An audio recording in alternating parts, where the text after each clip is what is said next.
A mission to monitor the evacuation of eastern Aleppo looks likely to be launched as the UN Security Council agrees the details. This follows terror attacks on aid workers and evacuees from the city.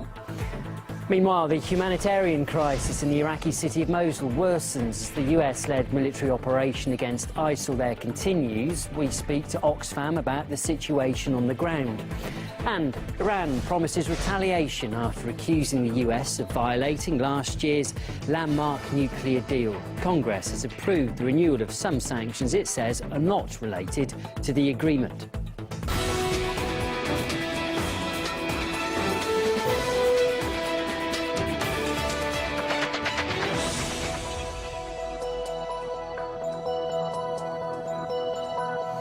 Hello, welcome. It's just gone midday here in Moscow. You're watching RT International. Now, the UN Security Council is expected to vote unanimously in favour of monitoring the evacuation of eastern Aleppo. The need for such a mission was highlighted by terror attacks on humanitarian workers and evacuees there. But the details of the document once again revealed some disagreements between member states, as Murad Gazdiev explains.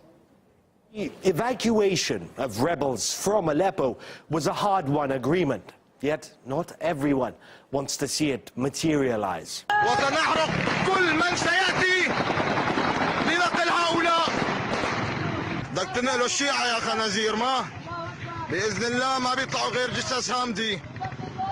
Those burning buses were intended to evacuate thousands of civilians from Fua and Kafraya, two pro-government villages besieged by rebels. That's the other side of this evac agreement. Rebels and their supporters get to leave Aleppo, and civilians from Fua and Kafraya get to leave those villages. Instead, rebels burn the buses, delaying and endangering the entire deal, according to the UN's senior Syria advisor. Cowardly terrorist attack on civilian buses and killing driver must not end evacuations from Fua and Kafraya, East Aleppo, Madaya and Zabdani.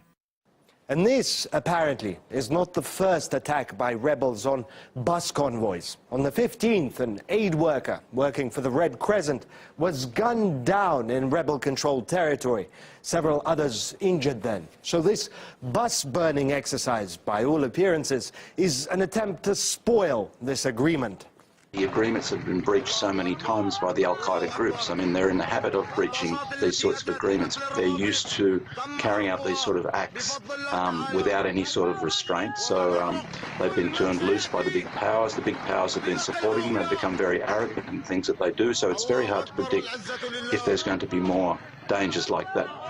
Fortunately, things are looking up at the UN Security Council, which is expected to unanimously adopt a resolution on the evacuation in Aleppo. It isn't often that the United States and Russia can agree, but it does look like they're on the same page with regards to this. Samantha Power, the US representative, was literally mobbed by journalists after the talks. We worked very constructively together with the representative of the Russian Federation on the text, and so I can't speak for how his system works, but we expect to vote unanimously for this text tomorrow at 9 a.m. The resolution, initially proposed by the French, will empower the UN to send observers to watch over the evacuation. But Russia was unhappy with it, saying it made no arrangements for the security of monitors, leaving them to wander about in a war zone by themselves. They spent hours and hours haggling over the fine print, apparently successfully. And perhaps, after everything that has happened, they may, at last, start working together rather than against each other. Well, the liberation of eastern Aleppo has also made it possible to film what years of militant rule and heavy fighting have done to that part of the city.